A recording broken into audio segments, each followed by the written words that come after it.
বাবা গো, মা গো, দাঁতের ব্যথায় মরা মানুষটা আবার মরে যাবে গো। কেউ আমাকে বাঁচাও। কি হয়েছে রে লল্লু? সাত সকালে মুখটা লাউড স্পিকার মোডে দিয়ে রেখেছিস কেন? যন্ত্রণায় মরে যাচ্ছি মামদোদা। এই ডাল থেকে নেমে একটু হাঁটাহাঁটি কর।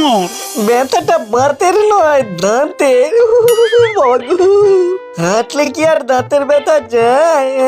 যায় যায়, হাঁটতে হাঁটতে সোজা ডাক্তারের কাছে চলে যা, দেখবি সব ব্যথা ভ্যানিশ। ডাক্তার? ডাক্তার মানেই তো ইঞ্জেকশন।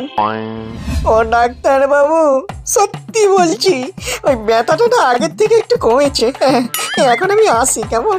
আসি মানে দাঁতটা তুলতেই হবে। চুপ করে বসুন। হা করুন দেখি। কি হলো? হা করুন, মুখ খুলুন। লুল্লু মুখ খুললে সবাই হাসে, আপনি একটু